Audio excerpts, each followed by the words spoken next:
Yes, bayad na po. Kaya inasikaso na. Lahat po nakapag-bail na. Kamay.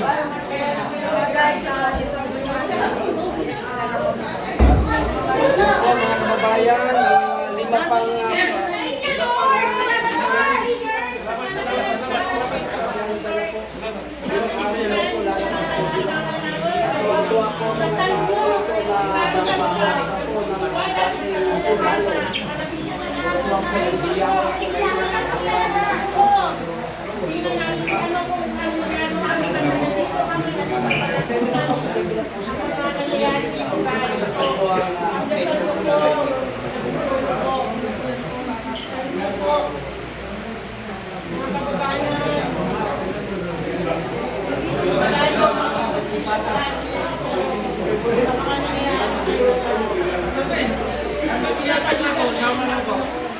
mas maganda kumilakat eh.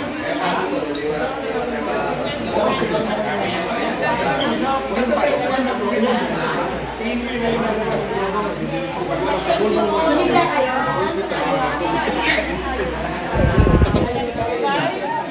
Hindi naman kantang hirapan o anong mayon tayo. Pero guys, ulan, baka, ibig sabihin, nagdala siya ng ubi pandesal at saka mineral water, maraming bahagi sa itimani. Biglang sa kanila sinasabi na walang bibitaw. sobrang lapit na kaya gagawin lahat, ipapatuloy ang pagdarasal. Wait lang mama. Hoy, Nal, sama ka. Kasama na ginagawa nila, pero hangganan nito. Hindi pa payagan ni God na mananahin ang kasamahan. Lalo na tayo, nasa kabutihan tayo. So, maraming salamat sa mga tao na nagdarasal. Patuloy ang laban. Tuloy lang po, attorney. Sama-sama tayo. Iwid tayo. Walang babaliktad sir ha. Yung babaliktad sir, bubuhatin namin yun. Pag-bring namin. Hindi ko kakayanin yun. Basta sir, nandito kami. Sir. Kung barilan sir, nandito pa rin kami sir. Sa likod lang kami. Wag, kinakabihan tayo ng lalas.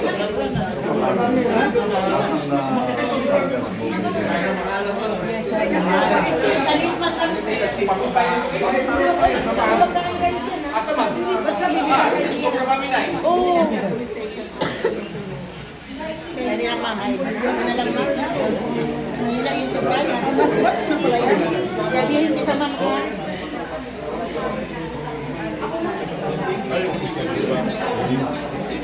Ma'am, dito. Anong oras ka dumating dito kanina? Ma'am,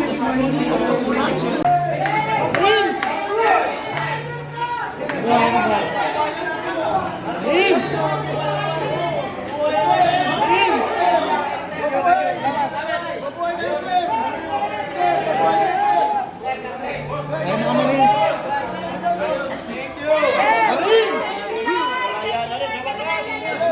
Thank you sa inyong lahat, mga kababayan!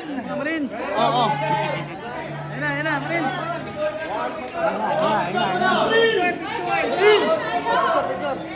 Picture tayo! Picture daw muna sila.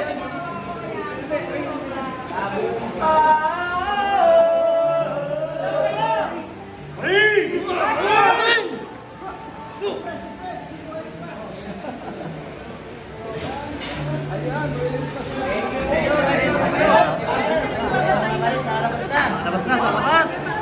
Ano yung laban? Loyan, laban! Soy! Kaya mo po ang ating Sir Marine. Ito, pinakain ang doha. Panela! Pakisabi, maraming salamat sa sakripisyo nila para sa ating mga Pilipino sa kinabukasan ng ating bansa. Sana lakasan at tibayan pa nila ang mga loob nila. Maraming nakasuporta sa kanila. God bless, si Lord na ang bahala sa lahat. Salamat!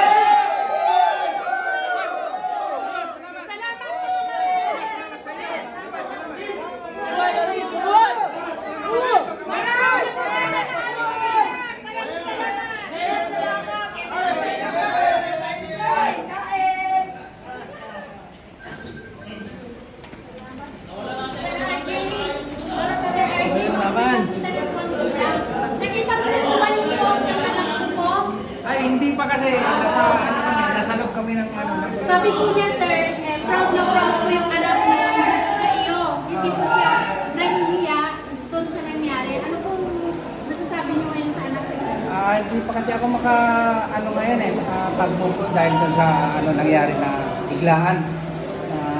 Yung ultong niya, tinulong na. So, doon muna tayo sa kasi iwan. Pasensya mo muna kasi yung mga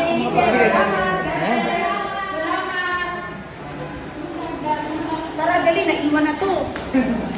Pupunta pa sila sa police station. pupunta pa doon. Oo, pupunta pa sila doon. Bulan.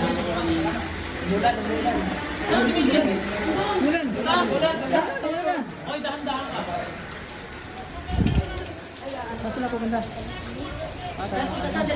Okay na.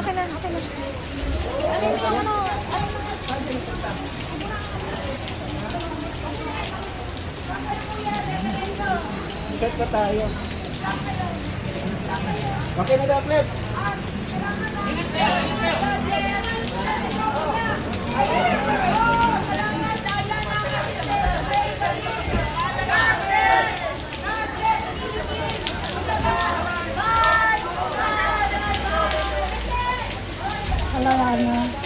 So ayun, daya na 14 Marine.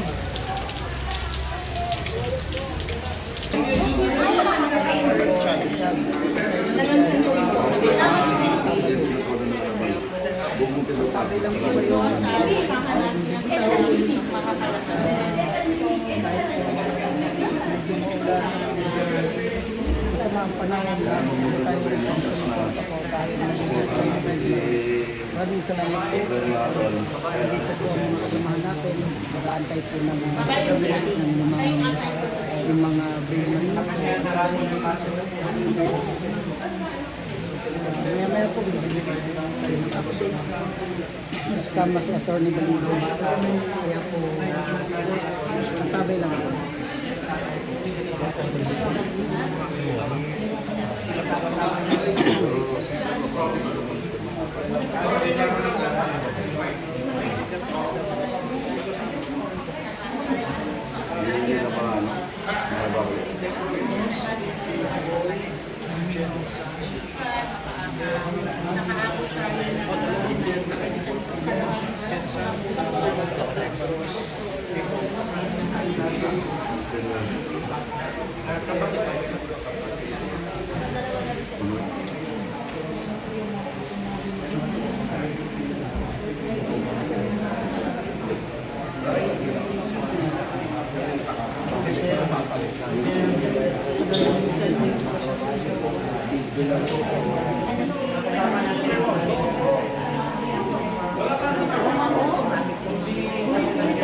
Mga tao sumusuporta po sa akin. Wala ako at saka sa Itin Marine at saka sa Fort Marine.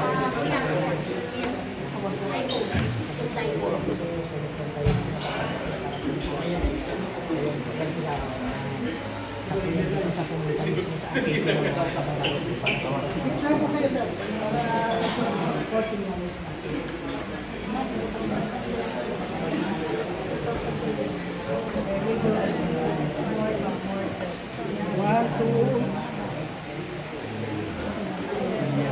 sila na schedule, I think August 18.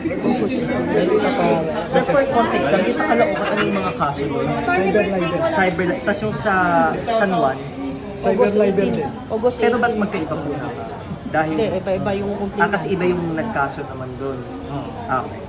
Libel sa Caloocan, attorney, no? From Trillanes and... Trillanes lang. Then yung sa San Juan, from Kay Ed Anyo. San Anyo. Okay. And then sa Muntinlupa, si Buford Chin.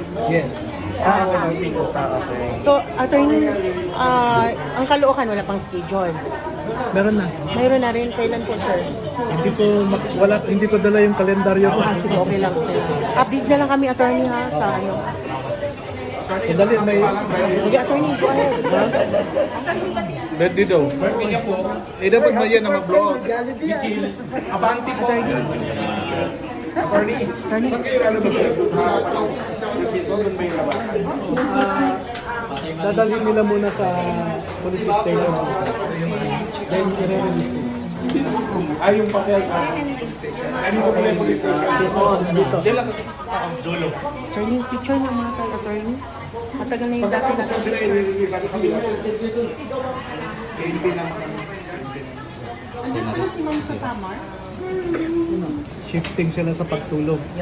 Isang oras matulog yung 3, gising yung 7. Ganon, no? Shifting sila. Attorney, Kasi kumusta naman ang nangyayari kagabi? Normal naman, wala naman. okay naman. Salamat. Attorney, uuwi ba sila sa kanilang mga bahay, probinsya, o pamilya? Yung iba, malamang, uuwi muna. And then babalik na lang sa next week kasi may mga arraignment na schedule eh. Sa ibang court, attorney, may inaasikaso pa ba tayo? Wala na. Ito lang. Attorney, ito, last na lang from my end, para malinaw lang, just in case makapag-bail o ma-process na yung last na Malata Boys na pinoproseso natin for bail, ano yung magiging proseso and makakalabas na ba today mismo? Oo, kasi pagka pinirmahan ni Judge yung recall of the warrant and release order, isa-serve yun sa police station dito, directing them to release the pen, no? Unless they are held for some other purposes, parang for some other reasons. So halimbawa, may warrant of arrest sila sa ibang lugar, so hindi pa sila palalabasin. Yeah. Pero no need na to wait for Monday kung kapag may perma na. Yes. Okay. Attorney, additional po. May schedule na ba ng hearing dito? Wala pa. Wala pa. So as of now, attorney, clear na po. Wala nang korte na may hawak ng kaso ng ating mga kasamahan. Oo, cleared na, nakapiyansa na sila sa Caloocan, San Juan, no? So wala na po. Wala na. So makakauwi na po talaga sila ngayon. Hindi na sila mahuhuli. Ipagdasal po natin na wala nang aberya. Thank you, attorney. Abangan na lang natin yung Paglabas paglabas nila. nila. Sir, anong branch po yung mahawak ng mga kaso? 202. Tapos, yung sa Makati, ano po yung, di ba meron din sinampa sa Makati? Tama ba? O wala? So, ang ano na, Caloocan San Juan at dito sa Las Piñas. Okay. Pag nasa korte na dapat yan, the police officers should await the court to process the bail. Kasi yung voluntary surrender presupposes your intention to apply for bail, which is asylum. So it should not take a whole day to process their bail application, considering that this is about liberty. Kaya nga, yung offense na ito, ang sinasabi ay the right to bail. It is a matter of right, yung bail dito.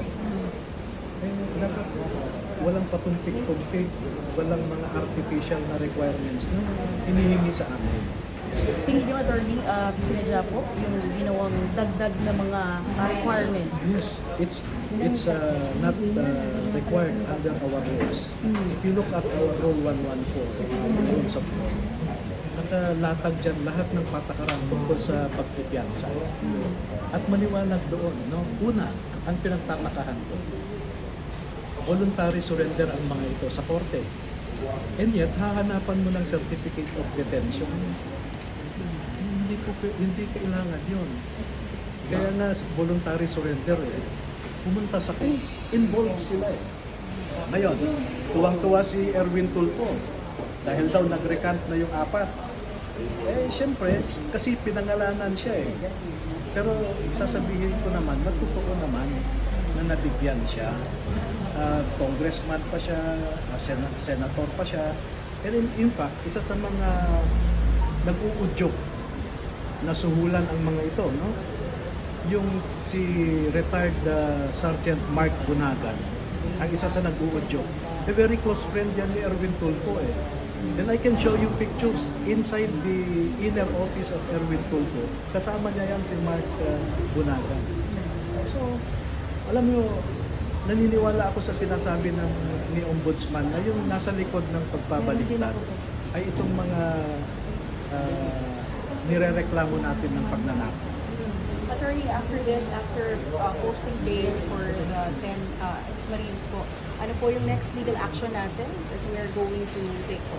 Well, maraming on the table, no? One is to really examine what legal step can we take against the members of the National Prosecution Service who indicted the 14, no? Of lying. Kasi ang sabi ng ombudsman, nagsasabi sila ng totoo. Ang sabi ng piskal, itong panel of investigators ay nagsisinungaling daw sila. So, sino ang paniniwalaan natin? Diba? So, there are two co-equal bodies coming out with conflicting findings. And that could have been prevented had the National Prosecution Service listened to our